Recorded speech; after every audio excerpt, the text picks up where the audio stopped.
Hello everybody, welcome back to another video at Buffalo's Project Garage here. I'm Luke, and in today's episode what we're going to be doing is the dash, aka the follow-up video to last week's video. So today what we have to do, in 48 hours, this truck has to go into the shop to get all of the amps, everything, door speakers, all sorts of other stuff done and hooked up as well. But my part is I have to be able to get the radio mounted and all the stuff for the dash, tweeters, etc. So we're going to be going ahead fabricating all this up today and doing it with the dash in place. I do have the battery undone, so we're not going to hopefully blow anything up. But anyways, we got to be careful not to melt any wires and harnesses and all that sort of BS. But anyways, let's go ahead and get into it. All right. So I figured we'll use this angle iron here that I got. I think it's like a quarter or something like that. 3/8. I think it's 3/8. I don't know, whatever. Anyhow, this is some 3/8 mild steel rod, and I will be bending this up to kind of help make the frame along the front of the windshield and then bend it down. I'd like to do all that in one piece, and I think I may be able to slightly heat this up with a rosebud or something like that, and then put it in my benders, like a tube or pipe bender for copper or something, and be able to hand bend that. So we will see how that goes. Oh. But I also got all these little scraps to help us along the way if anything I didn't predict. I kind of like that.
Well, it is the next day now, and I'm sure you've heard me talk about that in the time lapse you just watched. But anyways, here we are. This is the progress I've made.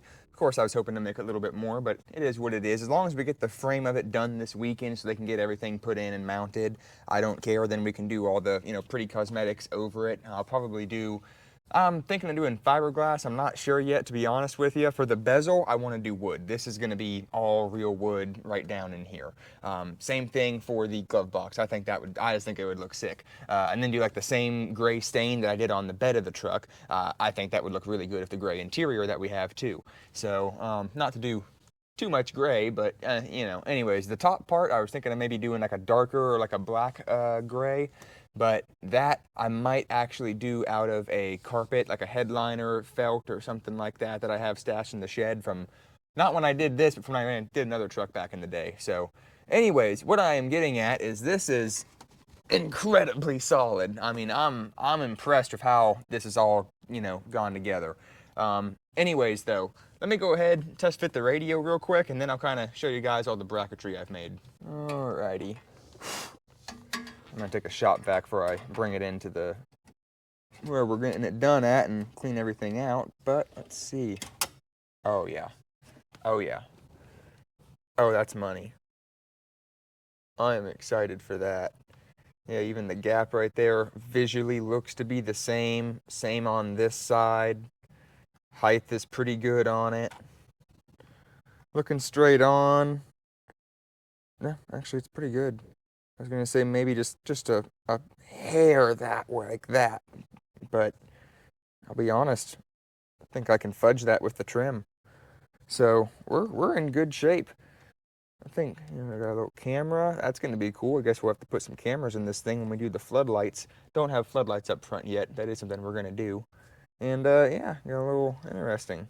I'm excited to see this thing turn on. I'm excited to hear this bass. But Anyways, all right, so sitting right here, you can see we made this bracket, and it folds up with the angle right there, comes up, holds the AC, and you can see right up here, I probably should have taken and bent this front corner right there down to give it a little more rigidity, but you can see I've held the odometer in with a little bit of bracketry, same thing up top for the AC. Going over, I bent this C channel up and then fastened it on both sides there. And underneath here, you can see this is what we did, pretty simple. This was probably the most complex one I made, was for the bottom of the air conditioner right there. Well, that one right there, I had to do a little bit of welding on that one. You can see it's kind of a crappy bracket in between I made there. So anyways, I'm going to go ahead and make a little bit more progress, get a little bit ahead, see if I can't make some sense of this, and I'll be back shortly.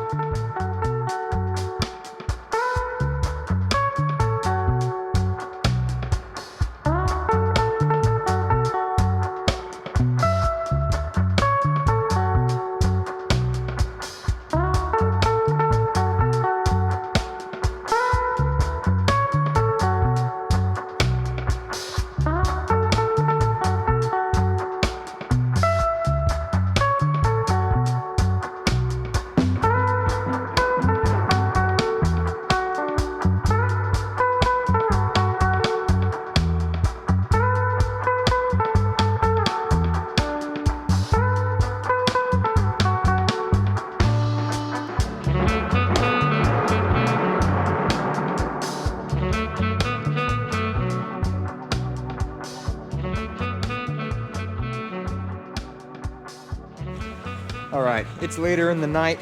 I've lost my shirt. I don't know where it went. It ripped on something. Chaos has erupted.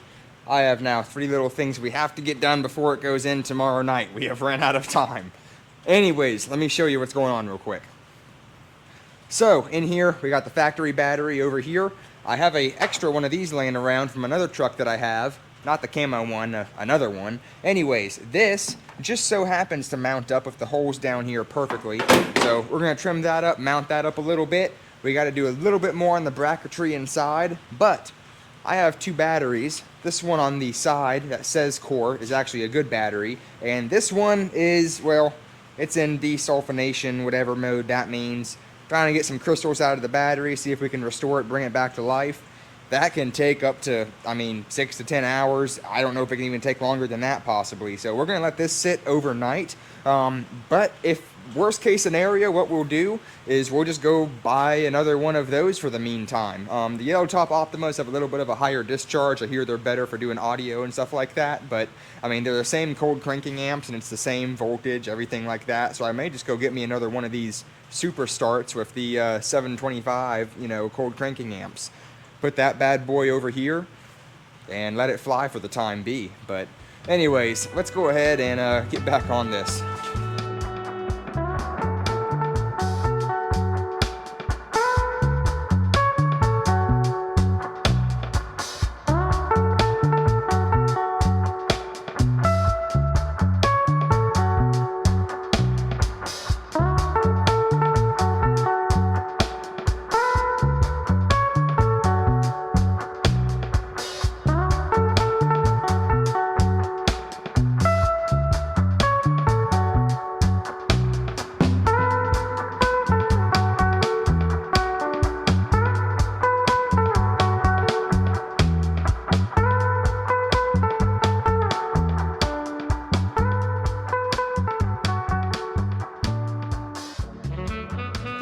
All right, we are at hour 40.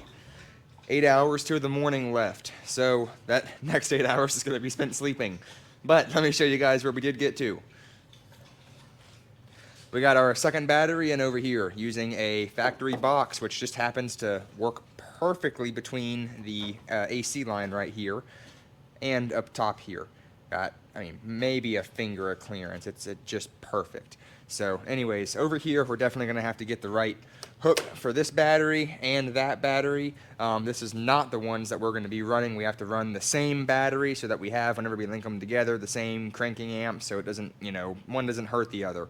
Basically, we have to go get one of these in the morning if that one over there does not desulfate by the morning. anyways, I'm not that worried about it. So on the inside here, let me show you what we got set up. As far as inside the truck goes, you can see we got all the brackets made for this, the odometer, everything going up is held in. You can see this is even held in with the AC right there. Moving up and over, our AC is held in. Everything for, I believe, our heated seats and our overdrive is in. Our radio, of course, and then here is where we'll be doing all the other fun stuff, probably tomorrow or the next day with the cup holders, the glove box, and all that. Now, this is just the rough design of the dash. Doing the actual cover and everything will probably be another video just because of time and everything. I'll be honest with you guys, I work a full-time job and it's a little bit hard to do, you know, personal fun, interest, stuff like that, the YouTube and work, side jobs, etc. So I'm not trying to be whiny by no means, but I'm trying to keep at least 2-3 videos a month out, which I am failing at, but you know, anyways. So, we're going to go ahead, get this truck in, and I will be back with you guys tomorrow and give you a little update on the sound in this thing. One other thing before I say goodnight to you guys. Let me look over here. I want to show you something real quick. So the alternator we have in the truck currently is only set up for whatever amperage this thing needs, like 80 amps, I don't know, 120, somewhere in there. So this is a 330 amp alternator. It is aftermarket. Ohio Generators, the company that makes them. So this is going to be going in tomorrow. It has to have a harness that has to be transferred, so we're going to be not messing with that. We're going to let them do that since they do it every single day and they know what they're doing. This is from the truck that the box came out of for the speakers and everything. This is just a bunch of 1/0 wire and other smaller wire for speakers. I got my bass knobs in there, all sorts of stuff. And then I got the actual radio inside of here as well. So we are ready to go for tomorrow. I'm going to go ahead and load this up in the truck, and then I will be back with you guys in the morning. 5 hours later.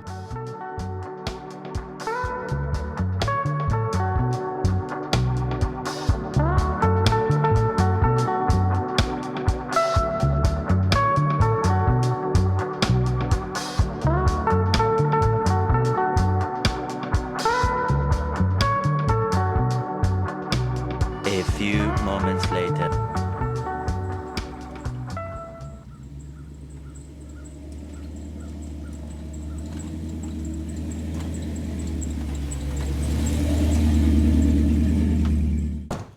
All right, now we're inside of the garage. Let's go ahead. I'm gonna pop the hood and I'll show you guys under here. Oh man, I am excited. We got a powerhouse in store. All right, so, a little wet. Anyways, I told you guys that we were gonna be using just one of the batteries I had and probably getting a super start with it. We completely scratched that. Ended up, both the Optima batteries were bad, so let me go ahead and show you what we replaced them with. You can see under here, we got one brand new Optima, 2 brand new Optima batteries. I'm very happy with the look of this, especially I think it just right on the center. Man, it's so nice the way it's, I don't know what the word is. I love the way it's just a mirrored imagery, like the symmetry between these 2 batteries looks great. So getting a little closer, we have both batteries have 2 grounds, one down to the frame and then one to the alternator here. And then over here we have on the AC compressor, we have 1 ground going over here. And then we have another one from the frame down there. Kind of hard to see coming up to here. Super happy with the way all of this has turned out. We got a 330 amp alternator from Ohio Generators. This thing is it's a bad boy little alternator. I let them wire in. You can see right here, they got the little, you know, water protector coating, whatever. So moving on from that, let me show you guys inside real quick. All right, so inside the vehicle, dash hasn't changed much at all. Underneath the middle is where we got the amp for the mids and highs. Very happy with that. And of course we got new tweeters in the door right here. We got 6x9s right there. And then in between the box right here, we have our 5.5 by 5.5 door speakers. Only they're in the wall. Back here, let me get the seat pulled forward. We got our 4 Rockford Fosgate 10-inch P3 subwoofers. These things hit hard. You can see we got a third one right there, and then I'm going to transport to the other side and show you guys that real quick. Over on this side, we got our 4th subwoofer right there, and then this is the amp just for the subwoofers in the box. It's a 1500 watt Rockford Fosgate, peaks at about 2200 is what I've been told. Great amplifier and very, very loud. You can see we got the port right here, and I got a little bit of a rag so I can show you guys some air movement. But anyways, let's go ahead and give you guys a demo of this thing. It sounds great. All right, so we're gonna go ahead and start her up so we don't kill our battery here. But one thing I do wanna say, I'm gonna play some instrumental so we don't get copyrighted. Gotta love YouTube for that. Anyways, let's go ahead and get into it.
Man, needless to say, as y'all can hear, it sounds great. It is loud, and we got a lot of vibration going on, just like you want with some good bass. Anyways, we're still right at 14 volts, a little bit above. Alternator's holding up great, vehicle's holding up great, everything sounds good. As far as all of our connections go, I have gone and tightened everything up on the batteries twice now since I got this thing back, just to double check, go over everything, and I did spray them with some anti-corrosion stuff too. But man, this has been one heck of a project in the making. It's taken me a long time to get here. But in this video, I am not going to be getting the dash completely done. That'll be a separate video. I'm actually checking some ideas. Leave a comment below if you have any ideas for, I'm doing definitely for the bezel, and the front's going to be wood. But for the top, if you want, any recommendations for material over fiberglass or any metal I could use that's thin and easy to manipulate, let me know, guys. But that'll be the next video. We got to get back to a project that I have very tight time restraint on, and I have promised we would get it done by a certain deadline. So anyways, without further ado, I will see you guys next time. This has been Buffalo's Project Garage, and I'll see you then.